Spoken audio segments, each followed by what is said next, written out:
Olá, tudo bem? Sou Alfredo Oliva, professor universitário, e hoje eu quero voltar a falar de Vincent van Gogh, né? O meu pintor, o meu artista favorito, né? Num dos vídeos que eu gravei, eu chamei ele de filósofo, né? Claro, foi um erro, mas não deixa de ser um filósofo, né? Van Gogh pensava muito, tinha ideias muito originais e é, de fato, uma figura instigante e interessantíssima, ok? Hoje eu quero destacar alguns trechos das cartas dele ao seu irmão, e eu gostaria de focar no quanto a pintura acadêmica irritava Vincent van Gogh, e eu vou contar essa história já já para vocês.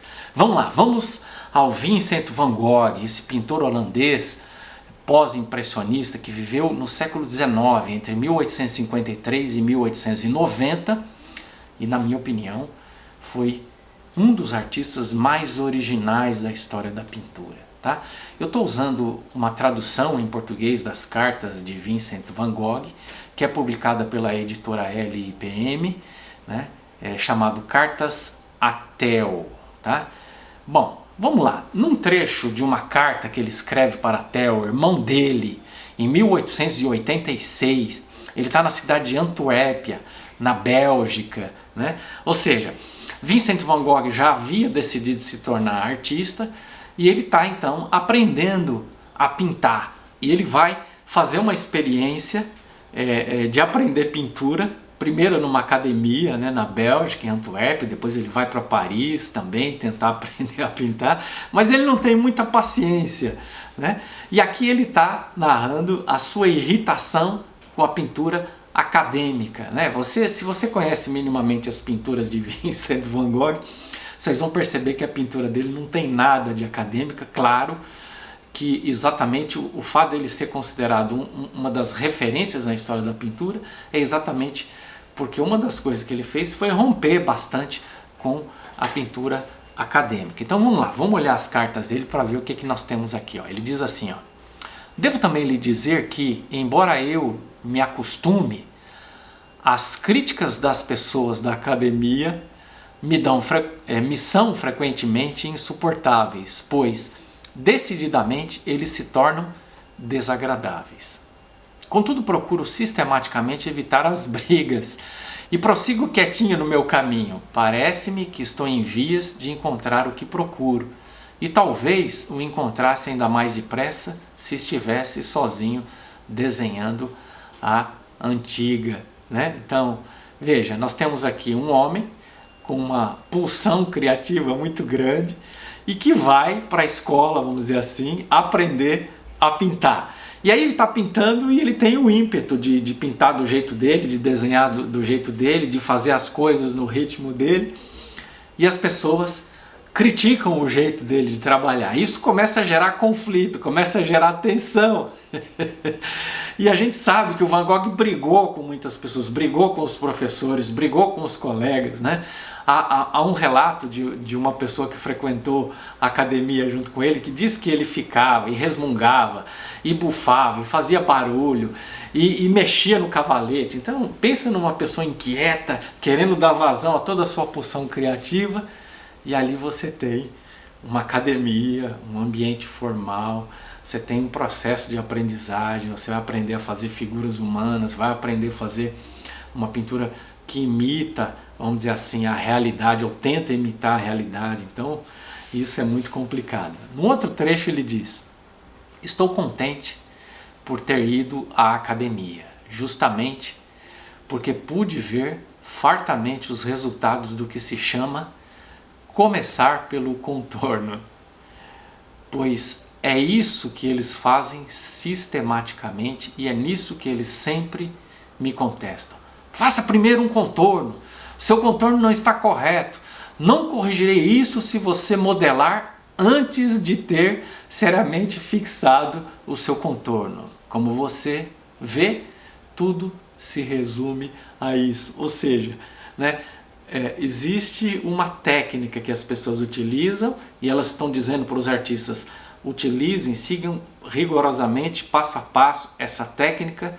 E a gente vê aqui que Vincent van Gogh não consegue seguir essa técnica, né? Ele fica irritado, ele fica aborrecido, ele fica incomodado, e parece que esse é o motivo fundamental da tensão, do conflito que ele enfrenta com as pessoas. E mais um trechinho. E você precisa ver, ainda se referindo ao irmão, como os resultados desse sistema são chatos, mortos e aborrecidos.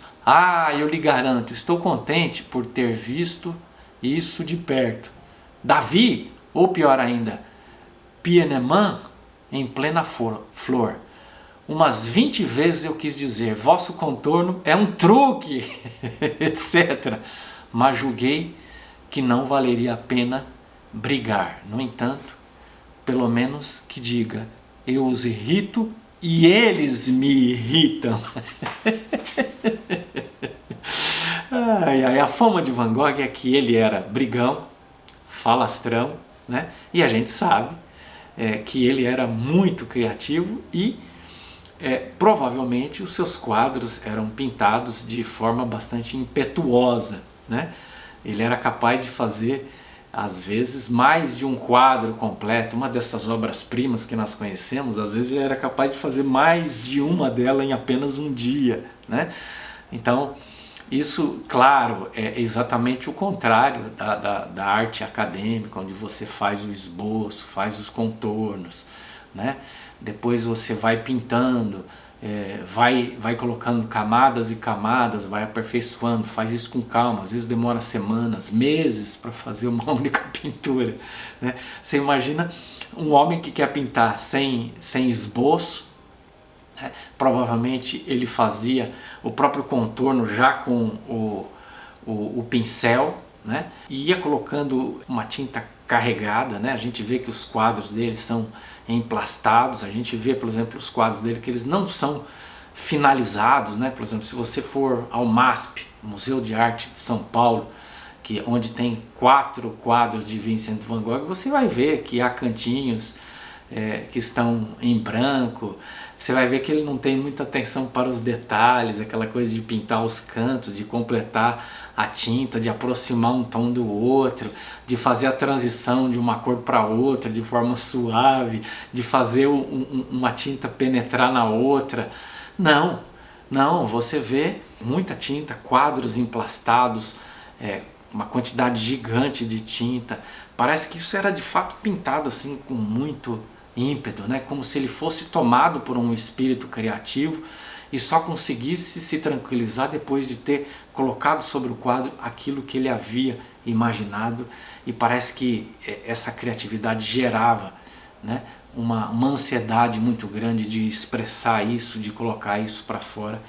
E ele não podia, claro, ser domado pela academia, motivo pelo qual ele ficava irritado, né, com todas essas regras da academia. E claro, as pessoas também se irritavam com ele, porque o tempo todo ele estava contestando aquilo que estava sendo feito.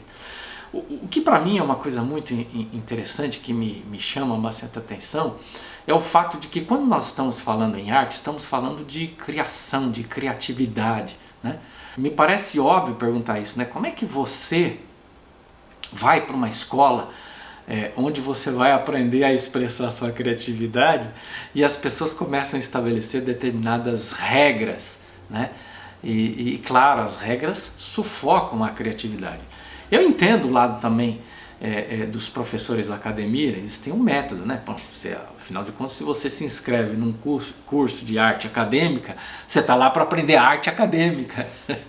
Mas que alternativa teria Van Gogh no seu tempo? Existiria uma academia de arte não acadêmica, né?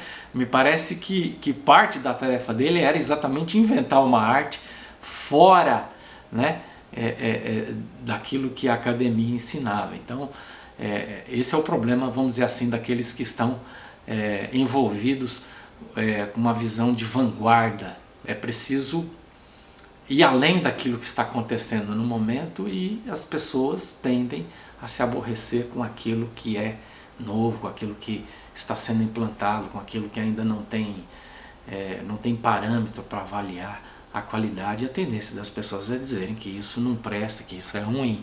Mas ainda bem que Van Gogh seguiu adiante, que Van Gogh manteve a sua criatividade, o seu ponto de vista, e por isso ele se tornou um dos artistas mais criativos da história da pintura, tá bom? É isso. Espero que você tenha gostado desse vídeo. A gente se encontra num próximo vídeo. Um abraço e até lá.